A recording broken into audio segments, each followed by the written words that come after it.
Olá, povo de Deus, sexta-feira, 24 de novembro de 2023, Santo André Dũng-Lạc, presbítero e companheiros mártires, 33ª semana do tempo comum.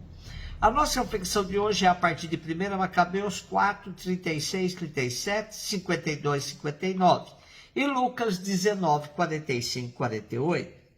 Naqueles dias, Judas e seus irmãos disseram: nossos inimigos foram esmagados.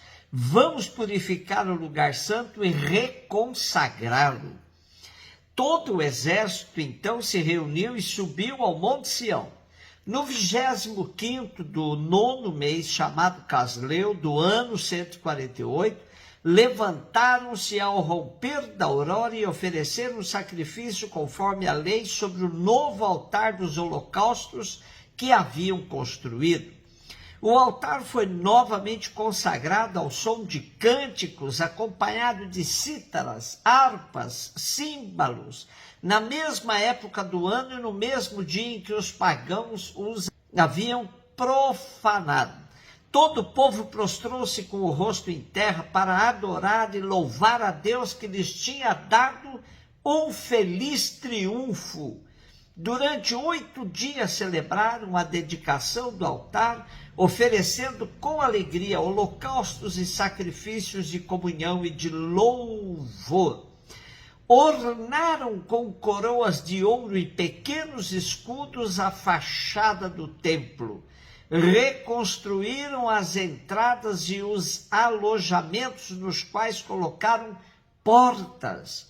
Grande alegria tomou conta do povo, pois fora reparado o ultraje infligido pelos pagãos. De comum acordo com os irmãos e toda a Assembleia de Israel, Judas determinou que os dias da dedicação do altar fossem celebrados anualmente com alegres festejos, no tempo exato, durante 8 dias, a partir do dia 25 do mês de Casleu. Não tenhamos dúvidas, nos livros dos Macabeus vemos emergir a ideologia fundamentalista no campo religioso.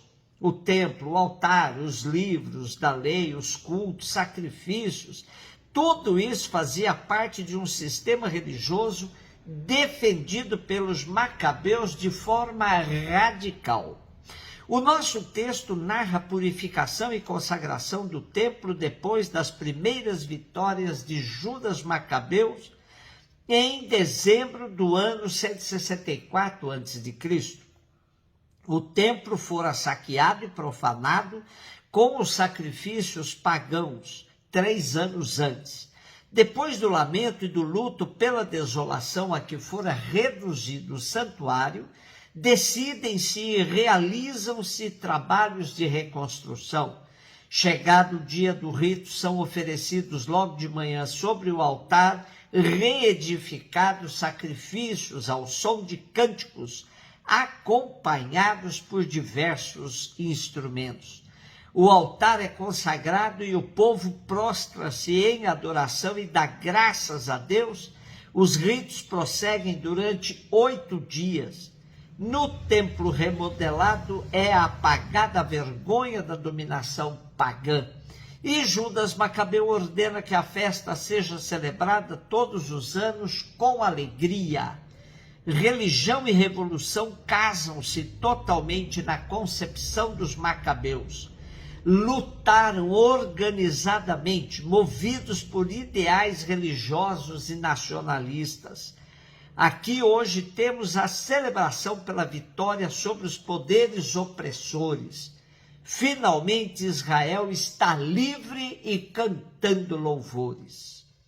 Lucas 19, 45, 48, Jesus entrou no templo e começou a expulsar os vendedores e disse: está escrito, minha casa será casa de oração.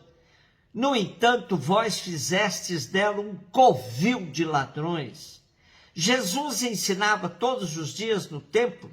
Os sumos sacerdotes, os mestres da lei e os notáveis do povo procuravam modo de matá-lo, mas não sabiam o que fazer porque o povo todo ficava fascinado quando ouvia Jesus falar. Hoje vemos Jesus agindo com similar fúria dos macabeus, movido pelo zelo à casa de oração. Jesus não era um entusiasta pelo templo, mas sabia do seu significado e o defendia como um símbolo de lugar sagrado. Portanto, não devia ser usado para outra finalidade senão para fomentar o relacionamento verdadeiro com o Pai. Jesus abomina a perspectiva materialista que faz do templo um espaço de comércio. Pior ainda, Jesus identifica os comerciantes do templo com um covil de ladrões. O problema é que a classe sacerdotal e os demais partidos judaicos tradicionais, fariseus, saduceus, herodianos e outros, participavam desse comércio, negociando diretamente com produtos para o sacrifício, rolas, pombas, novilhas, ou favorecendo a este ou aquele um espaço mais visível e rentável para colocar em suas bancas.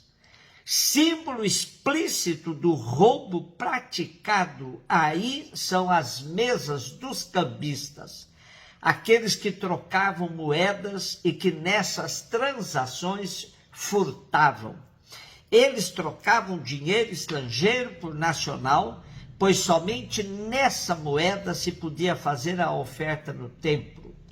Como se vê, no templo funcionava todo um sistema de corrupção, camuflado de serviço religioso.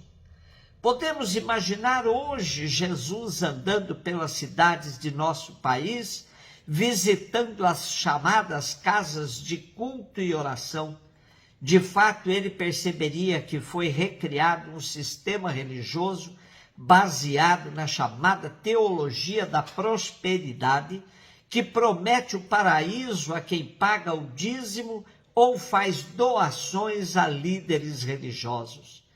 O comércio em torno ao nome de Jesus é um escândalo que brada aos céus. Não é à toa que as lideranças religiosas do tempo de Jesus queriam matá-lo, mas o povo andava fascinado com ele. Esse fascínio, porém, não significava compromisso com o projeto de Jesus.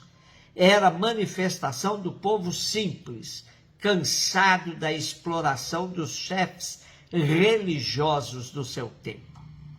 A evangelização do Vietnã começou no século XVI, através de missionários europeus de diversas ordens e congregações religiosas.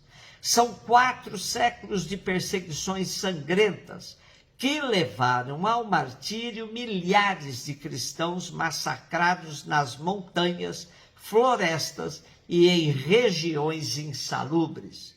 Enfim, em todos os lugares onde buscaram refúgio. Foram bispos, sacerdotes e leigos de diversas idades e condições sociais, na maioria pais e mães de família e alguns deles catequistas, seminaristas ou até militares cristãos.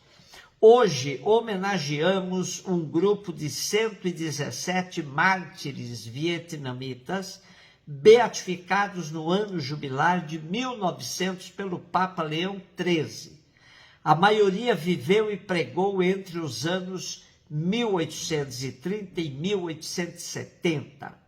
Dentre eles, muito se destacou o padre dominicano André Dunlac, tomado como exemplo maior dessas sementes da Igreja Católica Vietnamita.